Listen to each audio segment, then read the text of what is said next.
Welcome back to the channel, Trophy Hunters. How is everybody doing today? Today I have an exciting video. This is one I've been wanting to make for a really long time. It's a trophy roadmap for SpongeBob SquarePants Battle for Bikini Bottom. Man, 8-year-old Josh, eat your heart out. This game is here, it's remastered, it's on current gen consoles, and to be honest, it's awesome.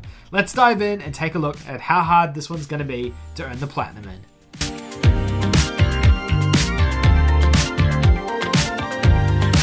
Alrighty guys, welcome back. Straight off the bat, if you're new to the channel, then please consider subscribing by smashing that subscribe button down below. I make trophy roadmaps and guides like this every single week, and I release daily videos about PlayStation, trophy hunting, and general PlayStation commentary. So please hit that subscribe button to stay up to date on all the latest news. Today though, I have a roadmap and trophy guide for SpongeBob SquarePants Battle for Bikini Bottom. This video will tell you exactly what you need to do to earn the platinum in this game, and to be honest, it's a pretty straightforward platinum. It's not a very time-consuming one. For those of you who may be a little bit more uninitiated, SpongeBob SquarePants Battle for Bikini Bottom Rehydrated,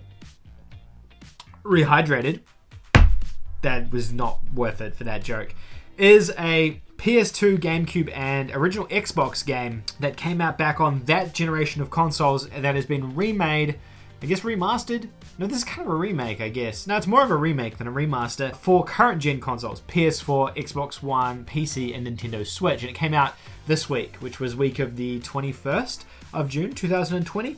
The game is a mascot platformer starring our very lovable favorite yellow Sponge and his two friends. You can play as SpongeBob, Patrick, and Sandy in the main story, and that's really it. There is additional content added to this game that wasn't in the original in the form of multiplayer modes, offline and online, and on those modes you can play as a whole host of different characters: Plankton, Mr. Krabs, Squidward, and Gary as well. But that's not needed for the Platinum Trophy. What we're going to do now is we're going to look at the roadmap for the game in classic Platinum Trophy style. Let's look at it. So the trophy difficulty for this one is only a 2 out of 10. It's a really straightforward Platinum. There's nothing in here that's going to give you too much trouble or difficulty as you play through it.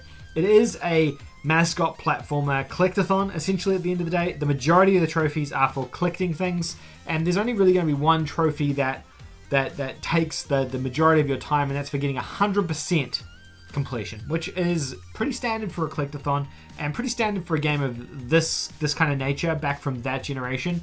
A lot of games had this similar collectathon hack and slash platformy structure on the PS2.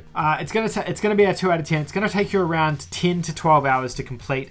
I've seen a few other people quoting less than 10 hours to complete. I'm saying 12, just to have a safe sort of middle ground in there, and I think it's kind of a realistic time to platinum. There is no online trophies, so you can play the online mode, but there's no trophies attached to it. There's no difficulty trophies. You're only going to need one playthrough. However, you will need to backtrack through levels. There is chapter select. You can go to any chapter you want after you've played it, and there's no trophy stacks for this game. So that's your basic roadmap for the game. Now, what are the steps to platinum?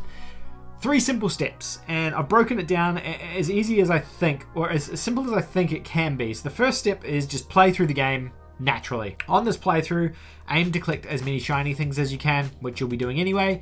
Collect golden spatulas and Patrick's socks along the way. This playthrough is just have fun with the game and do everything you can. Along each of the different levels have trophies attached to them for completing their specific missions. So for example, the first level in the game, Jellyfish Fields, has a trophy for finding the jellyfish jelly, the king jellyfish jelly, and giving it to Squidward, and you get a trophy for that.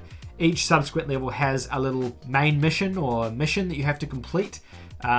Technically you don't have to do these because you can just earn enough spatulas to progress to the next area and continue to progress through the game that way. However, I'd recommend just playing through each of the levels as you unlock them and doing their main missions as you go and just having a good time with the game. But aim to collect as much stuff as you can along the way, but you don't necessarily need to use a guide or anything like that at this stage. Now, in the second step, that's when you're going to be going back through the levels and collecting all of the golden spatulas and socks that you would have missed through the game. So those are the two main types of collectibles, the golden spatulas, and there's 100 of those throughout the game. By the time you finish the game, you will have a large majority of these already. And the second step is Patrick's socks. Now these, you'll probably have less of these because they're normally a little bit more well hidden, and they normally involve you going kind of a little bit outside the main path, I suppose, to unlock them.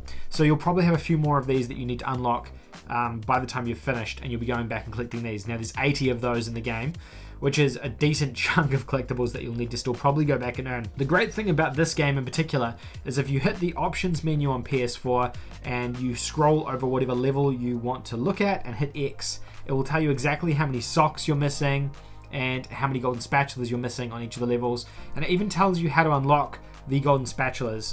It gives you a bit of a hint on what that mission might be to unlock them. So you can find out exactly which chapters and levels you're missing golden spatulas and socks on easily from the pause menu. So I'd suggest looking at that if you are unsure of where you're missing them. And that's probably the easiest way to go there. And that's what my suggestion is for this playthrough here. Probably not going to require a full playthrough. You can do it in your same save file after you've finished the game and just keep sort of backtracking and collecting those things.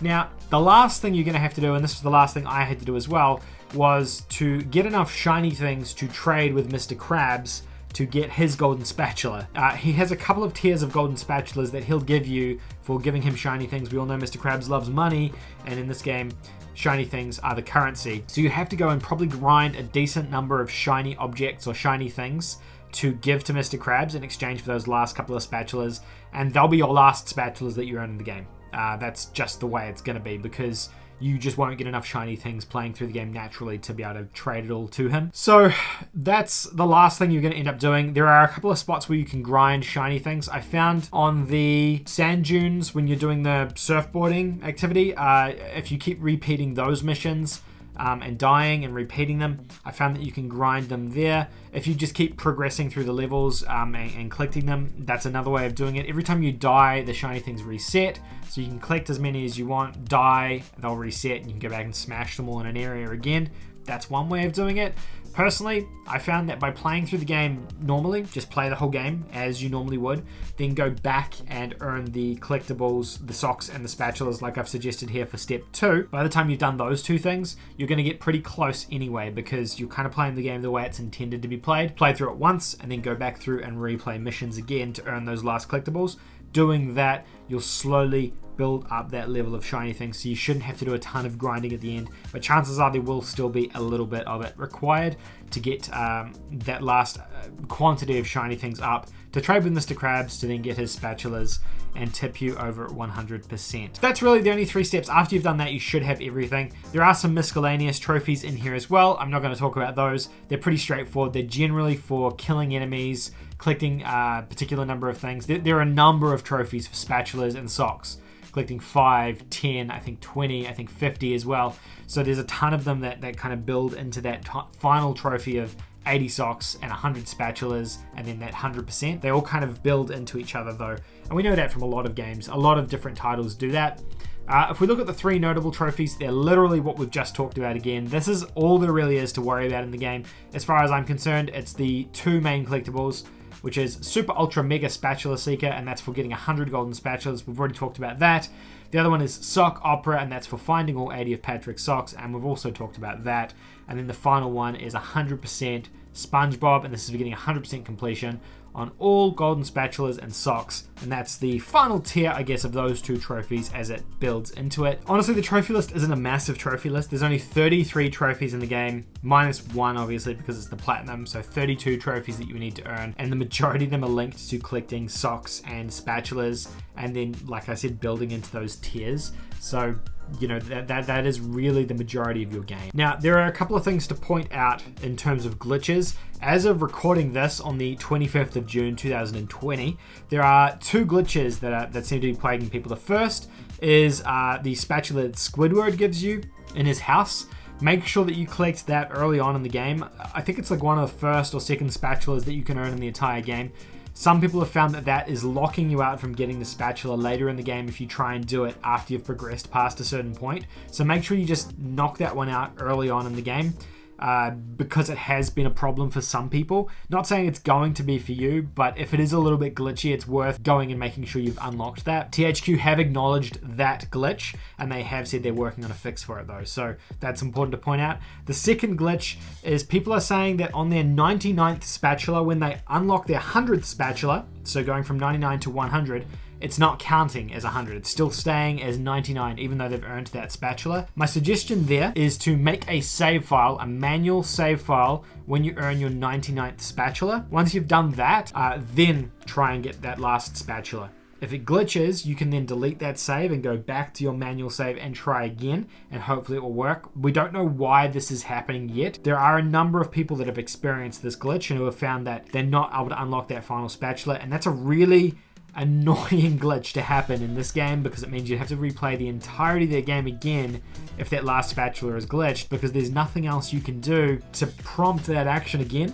to make those trophies pop. If you've already done it and there are no more spatulas in the game to earn, then there's nothing else that's going to help tip you over the edge. There's nothing else that's going to be able to prompt that trophy to pop, which means you're probably going to be out of luck with it.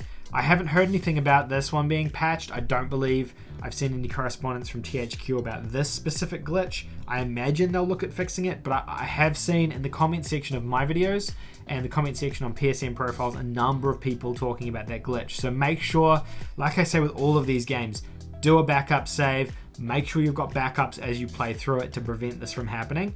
If you've done that, you should be golden. Spatula. If you've done that, you should be fine. There shouldn't be any issues. But that's literally all there is to it. SpongeBob SquarePants Battle for Bikini Bottom, massive collectathon. Game is super solid. I'm really so happy that this game came out again on PlayStation 4, Xbox One, and Nintendo Switch. It's awesome to have this game in 2020, and I honestly can't believe I'm playing it again as an adult. I guess, I don't know. Who expected this game would be the one that gets remastered, eh? Out of all the games that got remastered, who would have expected this would have been it? We still don't have Infamous, and we still don't have Resistance, but we do have SpongeBob SquarePants Battle for Bikini Bottom Rehydrated. Fantastic game.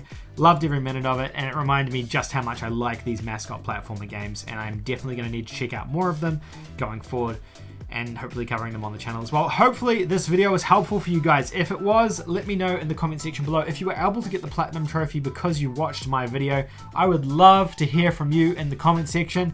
It would make my day if someone came back and told me, hey, you helped me get this. If you enjoyed this video and you aren't already subscribed, then hit the subscribe button down below. Like I said, I make videos like this every single day, so you're going to want to hit that subscribe button and turn that bell icon on for notifications so you don't miss out on any of my latest videos. Otherwise, that's the end. Thank you guys so much for watching. I really appreciate every single one of my subscribers for watching my videos. Thank you so much, guys. Have a fantastic weekend. Bye for now.